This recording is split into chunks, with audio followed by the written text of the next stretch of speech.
Vamos saber então o que é destaque hoje, nessa sexta-feira, com o nosso comentarista Silmar César Miller, sempre ao vivo aqui no nosso Dia a Dia Rural, trazendo para a gente o que é informação no meio do dia. Silmar, é sempre um prazer falar com você. Traz para a gente as últimas informações. Bom dia.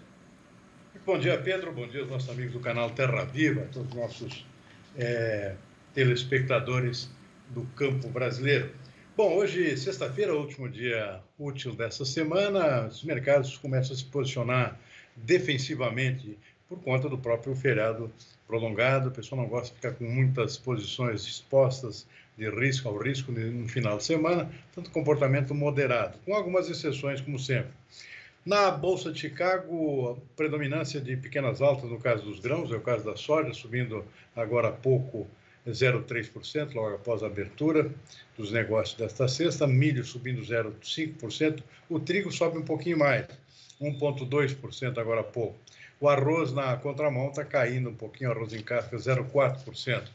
Na Bolsa de Nova York, destaque para o café arábica, que sobe 0,7%, mas a maioria dos demais produtos apresentando queda nesta sexta-feira.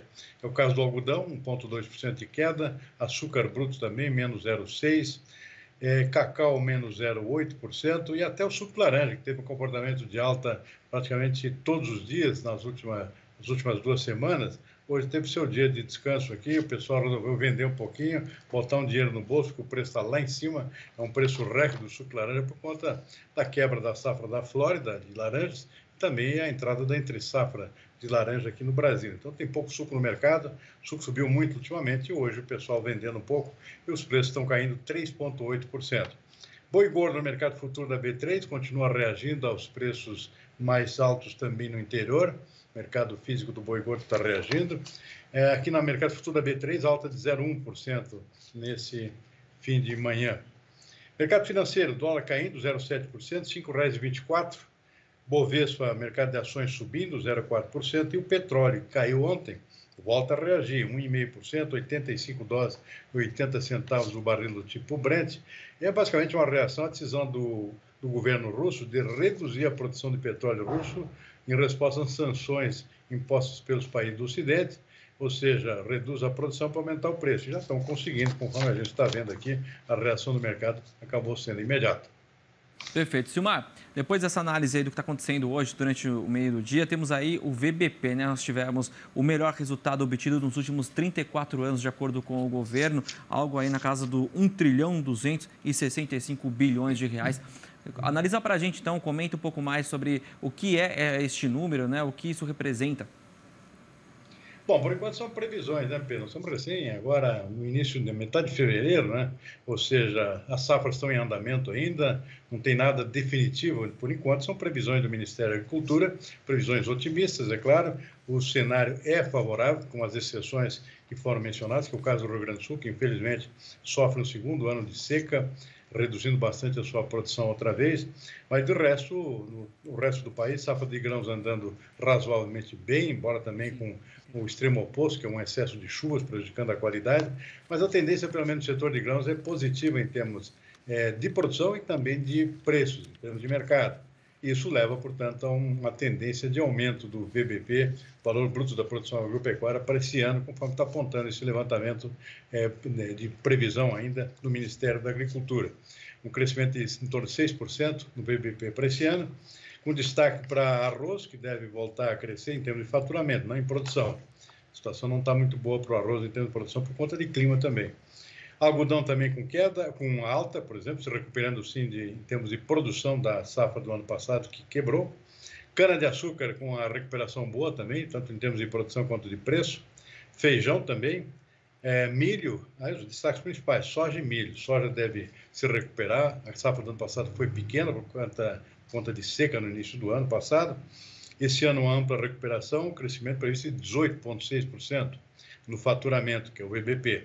E o milho em torno de 10%, tendência de um novo crescimento de produção e de preço também esse ano para o milho brasileiro. Exceções na agricultura, o café. O café, por enquanto, está com um cenário de preço mais baixo, não de produção, tende a cair um pouco, e o trigo, que teve um desempenho espetacular no ano passado, tende a ter um desempenho menor esse ano, por enquanto. Essa é uma expectativa apenas, porque o plantio do trigo só começa aí por abril e maio, né? Não tem tempo ainda. Na pecuária, destaque de recuperação para os suínos e também para o setor de leite, que são dois setores que sofreram muito no ano passado, se recuperam esse ano, pelo menos essa é a tendência. Na contramão, no entanto, o Ministério continua pessimista com relação à plena recuperação do setor de bovinos, prevê ainda uma queda, e também de frango, que está começando o ano um pouco mais devagar do que mostrou no desempenho do ano passado, Pedro. Estamos vendo então uma análise um pouco mais otimista, né? A maioria, principalmente até recuperações, né? Como no caso até mesmo, como você citou, do milho. É uma previsão otimista, mas a gente acompanha de perto, o Silmar sempre trazendo para a gente uma análise criteriosa do que acontece no mercado de commodities. Agora, Silmar, também o setor de serviços, né? Eu queria dar uma pincelada rapidamente falando sobre isso, teve um crescimento aí de 3,1% em dezembro. Boa parte disso justifica pela questão da retomada, né, das atividades econômicas, né? A gente está vendo por conta do distanciamento e também, né, da questão envolvendo a Covid-19, muita coisa acabou se freando, mas o serviço teve um bom desempenho, né? Um setor que está se recuperando, né? O setor de serviço, com a questão da pandemia, principalmente, foi o primeiro a sofrer, né? Ou seja, shoppings fechando, restaurantes vazios, setor de transporte também com menor locomoção, o pessoal ficando em casa, setor de eventos foi um dos mais afetados. Tudo isso é serviço, é um principal setor da economia brasileira e foi o que mais sofreu, foi o que primeiro sofreu e, como sempre ocorre, é o último a se recuperar. Você teve uma recuperação já da indústria, da agropecuária, foi mais cedo. O setor de serviço, pouco a pouco, também se recupera e mostrando uma boa pujança, ou seja, a recuperação plena. Está se mostrando aqui índices até superiores à pré-pandemia. Isso é muito bom.